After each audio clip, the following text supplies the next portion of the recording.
नमस्कार दोस्तों, स्वागत है आप सभी का मेरे YouTube चैनल स्टेनो गुरु शिवा में। दोस्तों शुरू करते हैं आज की डिक्टेशन। गति लेखन अभ्यास संख्या 127। गति 80 शब्द प्रति मिनट। स्टार्ट। देश में आज भी पर्याप्त चिकित्सा सुविधाएं उपलब्ध नहीं हैं।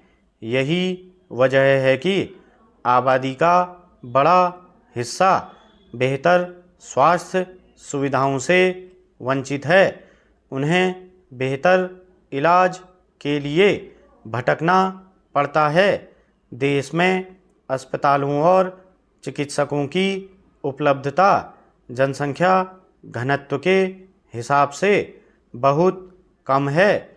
सरकारी अस्पतालों में स्वास्थ्य सुविधाओं, आधारभूत संरचना, चिकित्सकों, दवाइयों, कुशल और प्रशिक्षित नर्सिंग स्टाफ, कमरे और दूसरी सुविधाओं की कमी है। इन्हीं अभावों के कारण देश में निजी स्वास्थ्य क्षेत्र को विस्तार करने का मौका मिल गया, जिसका गरीब लोगों से कोई वास्ता नहीं। जबकि स्वास्थ्य सेवा किसी भी देश की आर्थिक और सामाजिक प्रगति का एक महत्वपूर्ण मापदंड है, क्योंकि बिना स्वस्थ समाज के किसी भी देश का आर्थिक, औद्योगिक और सांस्कृतिक विकास संभव नहीं है। भारत जैसे विशाल और विविधता भरे देश में स्वास्थ्य सेवाओं का क्षेत्र लगातार सुधार और विस्तार का केंद्र रहा है। हालांकि अभी भी हमें कई चुनौतियों का सामना करना पड़ रहा है, लेकिन इनके समाधान के लिए सरकार काम कर रही है।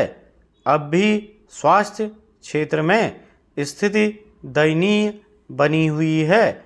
यही वजह है कि हर साल करोड़ों भारतीय महंगे होते इलाज के कारण आर्थिक रूप से बर्बादी के कगार पर पहुंच जाते हैं। एक रिपोर्ट के मुताबिक अस्पतालों के भारी भरकम बिल भरने की वजह से भारत में हर साल करीब 6 करोड़ लोग गरीबी रेखा के नीचे चले जाते हैं। ऐसे लोग इलाज के लिए कर्ज लेते हैं।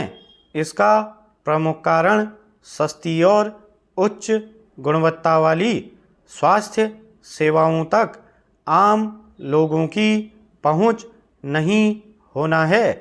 असली भारत गांव में बसता है, मगर गांव के लोगों की सेहत की देखभाल करने वाले चिकित्सा केंद्र आज भी बदतर ही हैं।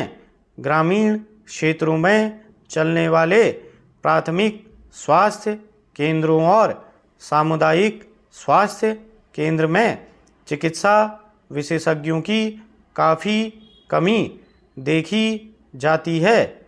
शहर और गांव के बीच एक ऐसी खाई बन गई है कि इसके नतीजे भविष्य में काफ़ी भयावह हो सकते हैं।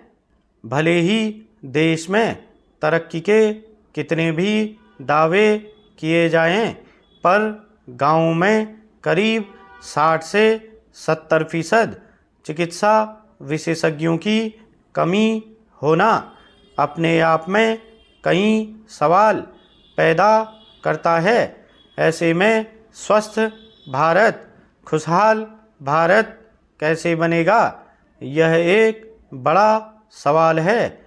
निसंदेह सरकार हर साल स्वास्थ्य सेवाओं पर करोड़ों रुपये का बजट पेश करती है, लेकिन आज भी देश की स्वास्थ्य सेवाएं सवालों के घेरे में हैं।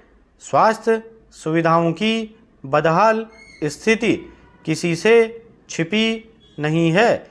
शिक्षा और स्वास्थ्य दो ऐसे क्षेत्र हैं जिसमें मानव संसाधन को बेहतर बनाया जा सकता है।